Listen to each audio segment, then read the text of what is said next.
An exciting start to this year's World's Strongest Man final.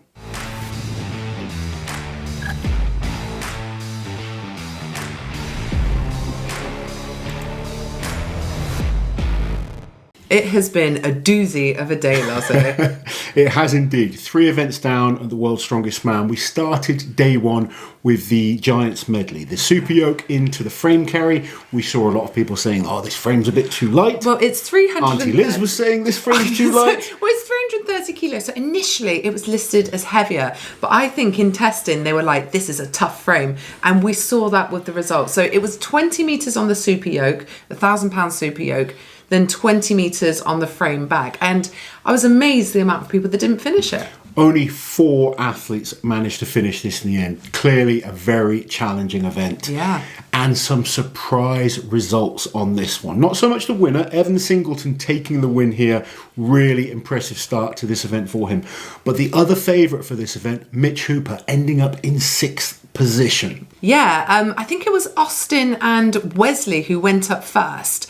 And both finished, Wesley just within the time at about 59 seconds and Austin at 40. So I thought, okay, you know, these guys are new to World's Strongest Man. We're going to see some rapid times later. But actually then some of the more experienced guys coming afterwards and not finishing. Yeah, and Austin's 40 seconds, which we thought, that might not be all that good, actually ended up being good enough for 2nd place. Yeah. Tom Stoltman managed a time of 41.26 and Wesley, who you just mentioned, just finishing in 59.2 in the first heat, was the only other athlete that finished other than the winner, Evan Singleton, who did it in 30.21 seconds. Tristan Hoth as well. He went the furthest out of the guys that didn't finish, so that was a decent start to him. But what really gets me here is the separation on these athletes. So the separation between times. I know people don't like the moving events because they feel it's often too close.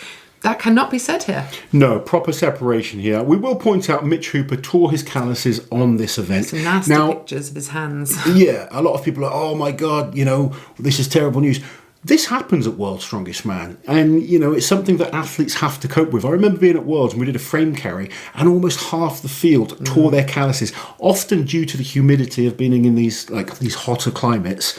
But it's something you've got to cope with. And he's managed to cope and come back into the competition. We'll move into the next event in a second. But it was an amazing start for Evan and potentially the perfect start for Tom Stoltman. Yeah, but we should also point out the sketchy end for Evan of this event.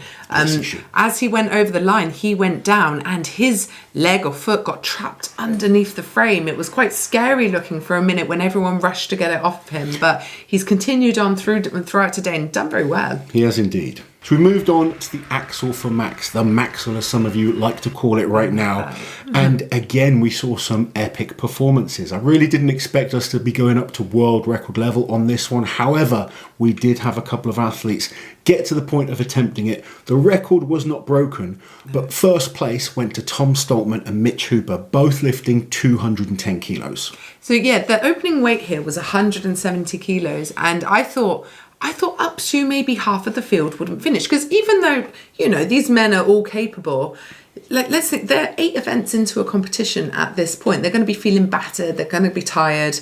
It's been long days for them. So only 2 guys missing the opener. That was Ivor Schmuckstelis and Wesley Dowinski. Yeah, then we had Matt Ragg. He made 170, but then failed at the 180. And Matt did say to me beforehand that he was a bit worried about this event. Yeah. Tristan Hoth was the only man to go out at 180, so he successfully lifted that, failed the next jump up.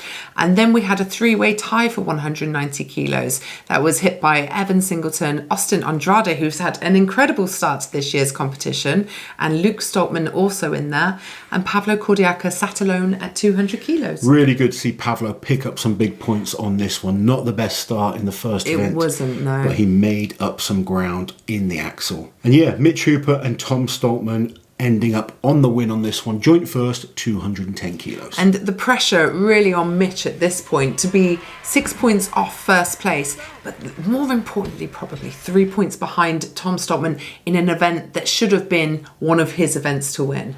Yeah, I mean, it's the kind of story of today. Tom Stoltman has been the star performer. Yes. He has not put a foot wrong on any event. No. Deserves to be in the lead. But Mitch has made sure he stayed close enough just to keep the hopes alive, to make it exciting for day 2. And what I mean by that is I had Tom as the real sort of standout when it comes to the throw. And he did. He ended up kind of winning this event. We actually had a number of athletes go above the record. The record was set at 7.75. It was Brian Shaw's record. Yeah. We had 4 athletes attempt this height. And 3 of them, being 2 of the Canadians, Wesley Dewinski and Mitch Hooper, and then Tom Stoltman, all managed to beat it, just going 1 centimetre. They did try to do more than this as well, but they ended up tying for first place. Yeah, so the next jump up after this was 7.85, and like you said, no one got that. But we saw some really impressive throws here. Evan Singleton was behind those guys. He successfully threw 7.5. And one of the big surprises for me was Pavlo Kordiaka missing the 6-metre opener. I was just going to get to this. Yeah. Now, we don't know the reason. There could be, something that's off with Pavlo. However, normally Pavlo is a very good thrower, but he didn't manage to get the opening height. And he's kind of gone bad event, good event, bad event. Yeah. Tomorrow he has the Conan Circle, which is potentially his best event in the final.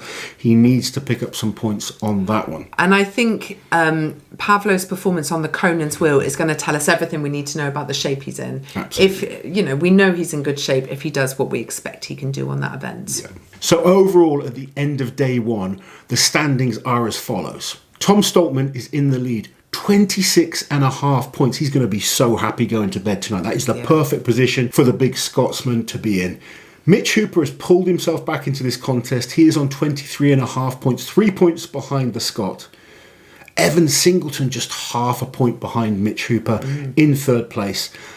Austin Andrade, his first ever World's Strongest Man, is in 4th place. He must be having a blast in this final, really enjoying it, showing he's one of the best in the world. Wesley Dewinski in 5th place.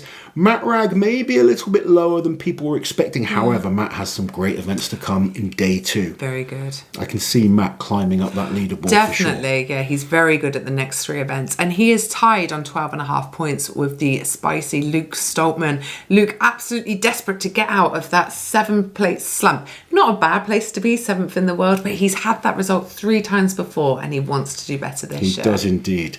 Tristan Hoth, been amazing all competition. He's on 12 points. Pavlo Kordiaka on 9. And then at the bottom currently after day 1, Ivor Schmackstelis, 7.5 points.